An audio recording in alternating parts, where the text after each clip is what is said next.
Le théâtre, vous ne savez pas ce que c'est. Il y a la scène et la salle, tout est enclos, les gens viennent là le soir et ils sont assis par rangées, les uns derrière les autres, en regardant, ils regardent le rideau de la scène et ce qu'il y a derrière quand il est levé, et il arrive quelque chose sur la scène, comme si c'était vrai. C'est ainsi qu'ils viennent au théâtre la nuit. Voilà, c'est un des très beaux textes que j'ai entendu un jour sur le théâtre.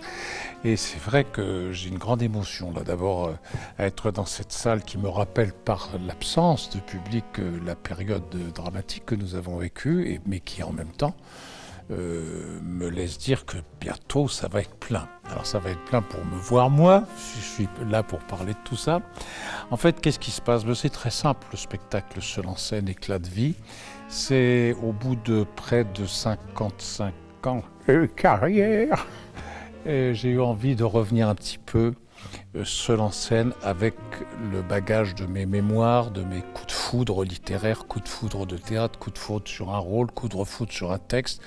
J'ai eu l'envie de partager ça avec vous, d'improviser avec vous autour de ces textes. Parfois, je vous montrerai la façon de travailler des choses que vous connaissez par cœur, comme, je sais pas, les noms merci, ou la tirade d'aînés, Cyrano, ou Victor Hugo, il neigeait, on était vaincu par sa conquête, ou Arthur Rimbaud, Mayakovsky, ou Duras, ou Artaud, ou le 17e, ou le 18e, ou le 19e, ou le 20e, même le 21e, parce qu'il y a des très très très grands textes, que ça soit chez Brassens, Octo Puccino, Annie Ernaux, tout ce que vous voulez, c'est merveilleusement riche, notre littérature et notre langue. Et alors je ne prétends pas faire un panel, je ne prétends pas faire de pédagogie, je prétends juste de retrouver ma joie personnelle. Et je sais une chose, après 50 ans de carrière, c'est que si moi, je suis joyeux comme un enfant d'être sur scène, ça forcément, ça va vers vous, ça se radioactive vers vous et ça se partage avec vous.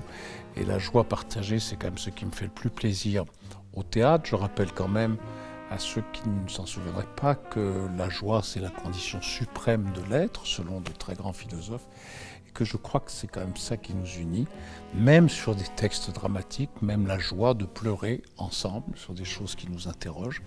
Je crois que c'est une des plus belles choses qui fait que je suis le privilégié d'être sur scène et de partager avec vous. Et finalement, c'est aussi un privilège que d'être dans le public. Voilà. Je vous remercie, je vous embrasse et je vous dis à très vite, vous avez intérêt à venir. Voilà. Merci beaucoup, au revoir.